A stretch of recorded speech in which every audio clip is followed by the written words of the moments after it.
Arriola. Please. I had thought that Dr. Bez needed to leave because she had clinic, but I'm Anita Arriola. I'm a partner at Arriola Cowan and Arriola.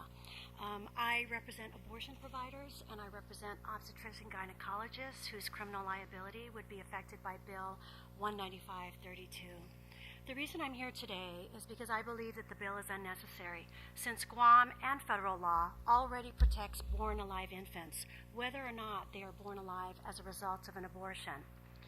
The bill defines infant as a child of the species Homo sapiens that is born, meaning under the bill, completely expulsed or extracted from its mother, and is alive. Under the bill, defined as after expulsion or extraction, shows any evidence of life.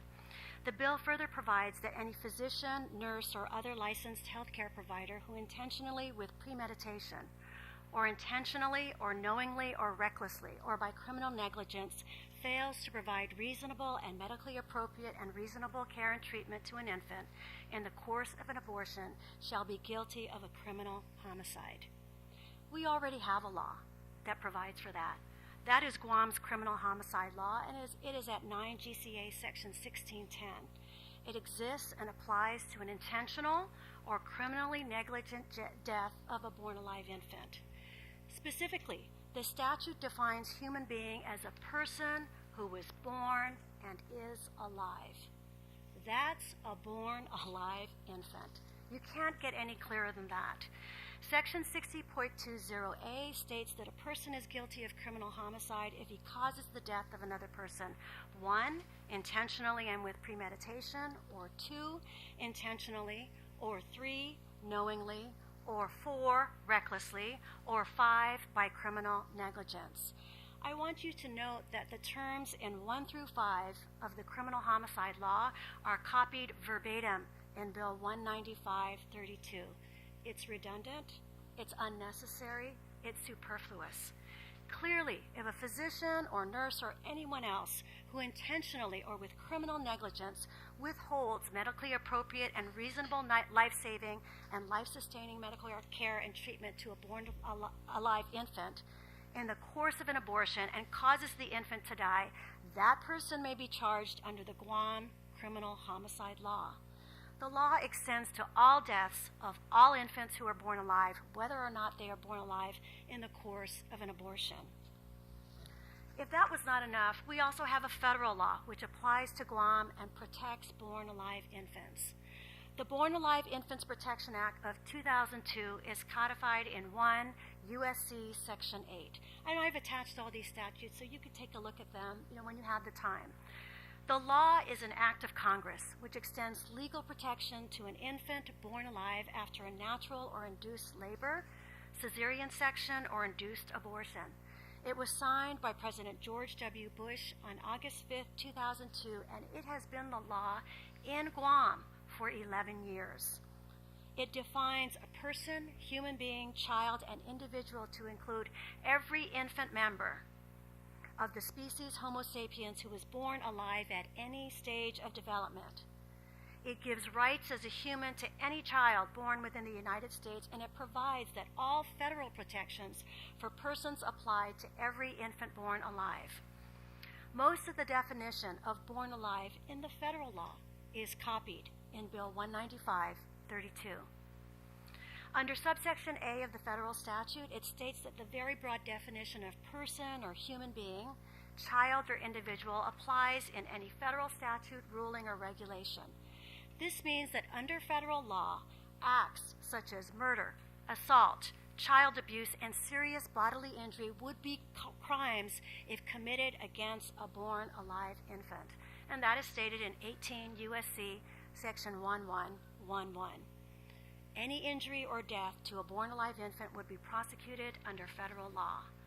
So we have Guam and federal laws that already apply here. This particular bill is unnecessary, it's redundant, and let me tell you what I have a concern as a lawyer. Whenever you have more than one law that applies, and particularly a criminal law, that applies to, for example, my clients, abortion providers, and OBGYNs, it's always a concern that there's going to be a conflict in the remedies, in the way that it's enforced, and particularly in the definitions. That's my concern with this bill. We already have 2 laws in effect. Why do we need a third one? Now, the second concern that I have about this bill is that some provisions of Bill 195-32 simply do not make sense. The bill was copied almost verbatim from a form issued by Americans United for Life, except for addition of the criminal homicide provision. And I've attached that form. It's on, it's on the internet, it's on their website, so anybody can take a copy and take a look at this form. This is the problem that I have with form legislation. And unfortunately, senators in this legislation are willing to take all of these anti-abortion bills from forms without really thinking through, does that apply in Guam? Should we apply it to Guam? Are you just going to take all these form bills and then just, instead of Kansas or Louisiana, you're going to say Guam and then submit it and say, here we are. And I'll give you 2 examples.